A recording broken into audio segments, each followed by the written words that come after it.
Selamat pagi, salam sejahtera bagi kita semua. Shalom, perkenalkan nama saya Ferintih Wayo. Saya dari kelas MJ 701 Prodi Manajemen Mata Kuliah Manajemen Operasi Internasional dengan NIM 21001070109 dengan dosen pengampu Pustika Yuning Puri SEM SIM. Di saat ini saya akan mempresentasikan jawaban ujian akhir semester dalam bentuk video, di mana yang pertama pendahuluan terdapat A. Rashad-Bichet teori atau RBT atau Rashad-Bichet view atau RBV adalah teori yang menyatakan bahwa sumber daya dan kemampuan perusahaan dapat menciptakan keunggulan kompetitif.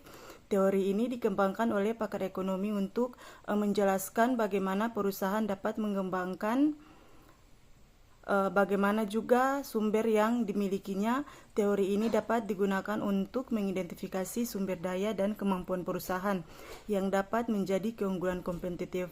Beberapa hal yang dibahas dalam teori RBT yaitu sumber daya berwujud dan sumber daya tidak berwujud, kemampuan perusahaan, kepemilikan kontrol atas aset strategis, keunggulan kompetitif, kinerja perusahaan. Teori RBT dapat digunakan untuk membentuk perusahaan dalam mengidentifikasi sumber daya dan kemampuan perusahaan, menentukan keunggulan strategis perusahaan, meningkatkan kapasitas strategis perusahaan, membangun keunggulan kompetitif.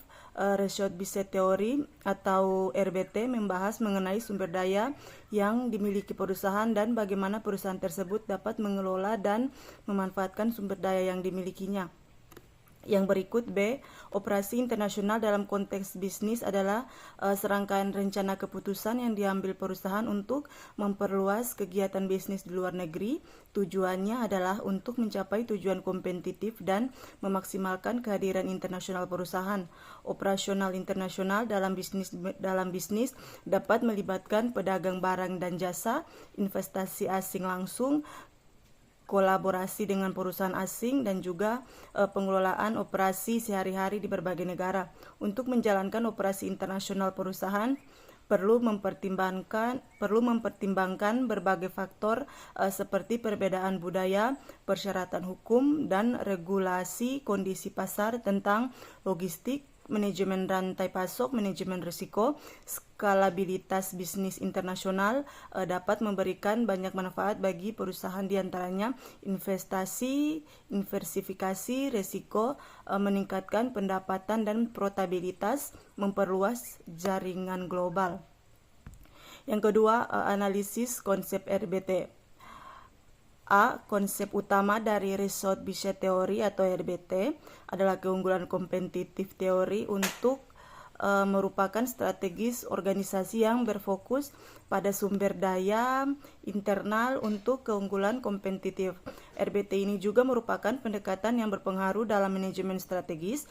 Teori ini dapat digunakan untuk mengidentifikasi sumber daya dan kemampuan perusahaan yang dapat menjadi keunggulan kompetitif. Berikut adalah beberapa hal yang perlu diketahui tentang RBT. Yang pertama, RBT merupakan hasil penelitian para pakar ekonomi di seluruh dunia. Yang kedua, RBT pertama kali ditemukan oleh Van Nevel pada tahun 1984. Yang ketiga, RBT menjelaskan bahwa sumber daya dan kemampuan perusahaan merupakan dasar dari kemampuan kompetitif dan kinerja perusahaan. Yang keempat, RBT menegaskan bahwa kepemilikan dan kontrol atas aset strategis menentukan keuntungan perusahaan. Yang kelima, RBT menjelaskan bahwa sumber daya perusahaan dapat membantu meningkatkan efisien dan efektivitas operasi perusahaan. Dan yang terakhir, RBT memfokuskan pada pengembangan proses supply chain. Yang berikut B. Teori Bichet sumber daya atau RBT dapat digunakan untuk mengidentifikasi sumber daya dan kapabilitas yang memberikan keunggulan kompetitif dengan cara menganalisis dan memanfaatkan sumber daya yang ada. Yang berikut RBT adalah teori yang menjelaskan bahwa keunggulan kompetitif perusahaan yang dapat dicapai melalui pemanfaatan sumber daya yang ada secara efisien dan efektif. Yang berikut RBT dapat membantu perusahaan untuk membentuk sumber daya vital yang dibutuhkan untuk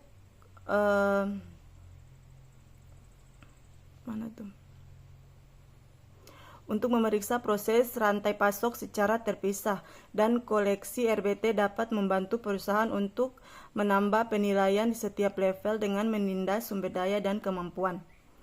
Yang berikut sumber daya yang dapat didefinisikan dalam RBT melalui sumber daya fisik seperti peralatan, lokasi, teknologi, dan bahan baku. Sumber daya manusia memiliki seperti semua pegawai termasuk pelatihan, pengalaman, kepandaian, pengetahuan, keterampilan, dan kemampuan aset tidak terwujud seperti pengetahuan keterampilan manajerial, niat baik organisasi, dan pengetahuan keterampilan dan pengetahuan dan kemampuan aset tidak terwujud seperti pengetahuan keterampilan manajerial ini juga yang terdapat dalam organisasi dan merek. Yang ketiga, penerapan RBT dalam operasi internasional. PT Food Indonesia atau TBK didirikan oleh keluarga Gelal pada tahun 1978. Yang berikut B, KFC menjalankan operasi internasional dengan menyesuaikan menu dengan operasional sesuai dengan selera lokal serta menggunakan sistem waralaba. Penyesuaian menu KFC mengembangkan menu yang berbeda untuk budaya tertentu sambil tetap mempertahankan produk ini seperti yang dapat kita lihat dalam KFC yang berada di negeri kita sendiri seperti ayam goreng. KFC mempertimbangkan kebiasaan makanan lokal seperti waktu makan utama yang berada di setiap negara. Sistem waralaba KFC bekerja dengan pengusaha lokal yang memahami kondisi pasar masing-masing negara. KFC memberikan panduan operasional yang ketat pada mitra waralaba, termasuk pelatihan, dukungan, pemasaran, dan standarisasi kualitas. Perusahaan lokal bertanggung jawab atas investasi awal, pengelolaan operasional perharian, dan penyesuaian strategis sesuai kebutuhan pasar setempat. KFC adalah jaringan restoran cepat saji asal Amerika Serikat yang berspesialisasi dalam pembuatan dan menjual ayam goreng. KFC mempertahankan kualitas keunggulan produk unggulan survei KFC, melakukan survei ini dan kualitas layanan yang memastikan citra merek tetap kuat di benak konsumen. Fasilitas KFC memberikan fasilitas yang lengkap kepada konsumen seperti layanan internet gratis dan fasilitas arena bermain anak. Kampanye pemasaran KFC melakukan kampanye pemasaran yang kreatif untuk menarik perhatian konsumen dan memperkuat loyalitas konsumen. Berikut strategi promosi.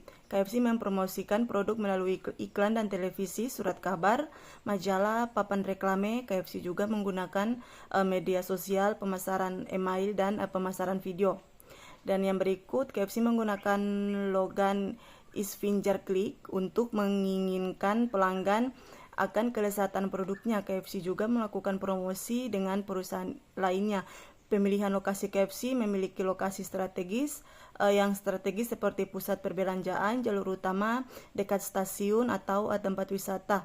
KFC juga memiliki pekerjaan sama dengan perusahaan lain untuk pemilihan lokasi. KFC juga mempertimbangkan demokrasi lokal seperti usia, pendapatan, ukuran keluarga. KFC mencari lokasi yang tidak terlalu dekat dengan pesaingannya. Adaptasi produk KFC menyesuaikan penawaran menu dan kampanye pemasaran agar sesuai dengan budaya dan selera lokal. KFC juga menawarkan menu spesial yang hanya tersedia di lokasi tertentu. Strategi KFC meliputi pemilihan lokasi, pemasaran, dan upaya untuk mempertahankan kualitas produk. KFC juga melakukan survei untuk meningkatkan kualitas layanan dan citra merek. Yang berikut adalah beberapa strategis operasi KFC, di mana pemilihan lokasi KFC memiliki lokasi yang strategis seperti pusat perbelanjaan seperti di atas, jalur utama, dan dekat tempat wisata. KFC juga mempertimbangkan demografi lokal seperti memilih lebih dekat dengan kampus di daerah dengan populasi muda. Strategis pemasaran, KFC menggunakan segmentasi demografi untuk melayani pasar sesuai dengan kebutuhan pelanggan. KFC juga menawarkan menu yang spesial yang hanya tersedia di lokasi berdasarkan pasar tertentu. Yang berikut C, pemilihan pasar. KFC memiliki target pemasarannya berdasarkan segmentasi demografi geografis, psikografis, dan perilaku, KFC juga mempertimbangkan lokasi yang strategis dan mobilitas masyarakat. Berikut segmentasi pasar KFC. Demokrasi KFC menargetkan anak muda dan orang dewasa. Geografi KFC memiliki lokasi yang strategis dan juga mudah dijangkau oleh banyak orang. Psikografi KFC mempertimbangkan gaya hidup pelanggan. Pelaku KFC mempertimbangkan kebiasaan pelanggan dalam memesan makanan.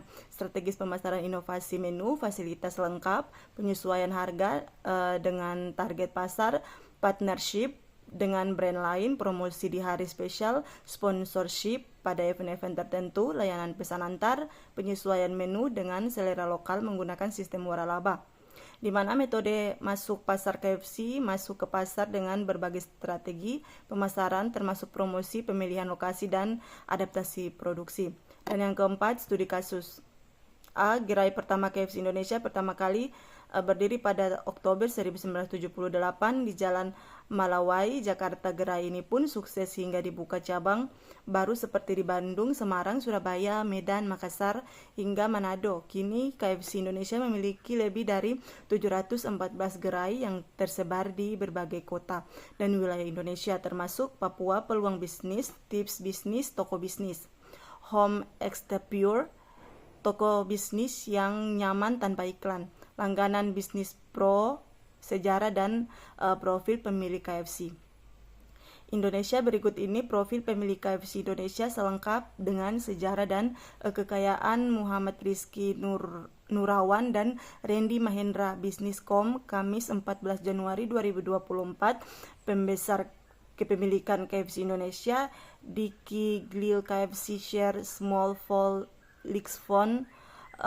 Bisniscom Jakarta sejak pertama kali berdiri pada Oktober 1979 di Jalan Malawai, Jakarta. KFC Indonesia telah menemani masyarakat Indonesia dengan menu ikonnya ayam crispy. Lantas siapa pemilik KFC Indonesia tersebut? Dapat kita lihat dari 714 gerai yang tersebar di berbagai kota dan wilayah Indonesia termasuk Papua. Adapun kisah sukses KFC sebagai rumah makan cepat saji di Indonesia terlepas dari namanya Dick Lil. Dia adalah salah satu orang Indonesia yang mempunyai hak lisensi waralaba dari KFC Amerika. Yang berikut, Kentucky Fried Chicken atau KFC memiliki beberapa keunggulan, diantaranya ayam goreng khas KFC memiliki resep rahasia yang terdiri dari 11 bumbu rempah yang membuat ayam gorengnya memiliki khas. Menu barang, KFC menawarkan berbagai menu seperti ayam goreng, burger, nasi, salad, dan minuman. Harga varian KFC menawarkan menu hemat dan menu premium yang berbeda-beda. Promosi diskon, KFC menawarkan promosi diskon kepada konsumen seperti diskon khusus melalui aplikasi KFC ataupun ketika mendapatkan voucher diskon untuk pembelian online. Pelayanan secepat dan ramah, KFC memiliki manajemen produksi yang baik dan pelayanan yang cepat dan ramah. Strategis pemasaran lokal, KFC sering meluncur menu spesial dan terinspirasi dari cita rasa lokal. Bangsa pasar yang besar, KFC memiliki bangsa pasar yang besar dan terus tumbuh besar di lokasi Indonesia tersebut. Lokasi gerai yang strategis, KFC memiliki gerai yang strategis. KFC memiliki gerai yang berada di seluruh tempat. Dan yang terakhir, kesimpulan dan rekomendasi, di mana yang pertama kesimpulan dapat kita lihat dari pembahasan di atas bahwa KFC adalah jaringan restoran cepat saji yang menjual ayam goreng. KFC didirikan oleh Kolonel Holland Sinners di North Corbin, Kentucky pada tahun 1930. KFC merupakan salah satu rantai makanan cepat saji terbesar di dunia. KFC dikenal juga di seluruh dunia sebagai wajah Kolonel Sanders. Berikut ini beberapa fakta tentang KFC. Ada di salah satu rantai makanan cepat saji pertama yang berekspansi secara internasional. KFC menjadi rantai restoran yang pertama yang dibuka di Tiongkok pada tahun 1987. KFC Indonesia juga buka pada tahun 1979 di Jalan Melawi, Jakarta. Dan yang terakhir B, saran. Saran untuk KFC antara lain yang pertama, meningkatkan mempertahankan kepuasan pelanggan, memperluas strategis pemasaran, menambah varian menu, meningkatkan kualitas produk dan pelayanan, berinovasi dalam pemasaran. Pelayanan KFC adalah restoran cepat saji asal Amerika Serikat yang terkenal dengan ayam goreng memiliki cita rasa yang beda. Beberapa saran untuk KFC: meningkatkan kepuasan pelanggan, dapat memperhatikan kualitas produksi dan pelayanan, penambahan variasi menu untuk penarikan pelanggan, berinovasi dalam pelayanan dan pemasaran untuk menciptakan menu baru. Dan yang keenam, referensi. Berikut ini adalah beberapa referensi tentang KFC. Yang pertama, KFC merupakan singkatan dari Kentucky Fried Chicken, yaitu jaringan restoran cepat saji yang terkenal dengan ayam gorengnya. Yang kedua, KFC didirikan oleh Kolonel Holland Sanders pada tahun 1952 di Cobb, Kentucky. Yang ketiga, KFC merupakan waralaba terbesar kedua di dunia. Yang keempat, KFC memiliki kantor pusat di Louisville, Kentucky. Yang keenam, KFC memiliki menu utama seperti original resep, hot dan spicy barbecue honey, wings, dan singer burger. Yang berikut, KFC memiliki strategis pemasaran yang cerdas seperti menawarkan menu lokal, layanan pesan dan antar. Yang berikut, KFC memiliki fasilitas lengkap seperti wifi, tempat duduk yang nyaman, AC yang dingin, dan toilet yang bersih. Yang berikut, KFC memiliki layanan drive untuk pelanggan yang ingin memesan dan mengambil makanan mereka dengan cepat dan mudah saji. Yang berikut, KFC memiliki visi untuk menjadi restoran cepat saji dengan pelayanan terbaik di dunia. Dan yang terakhir, KFC memiliki misi untuk menjamin mutu produknya, untuk memberikan pelayanan yang memuaskan dan menawarkan dan memberi kebersihan bagi seluruh masyarakat yang ada di seluruh dunia. Demikian presentasi dari saya. Sekian dan terima kasih.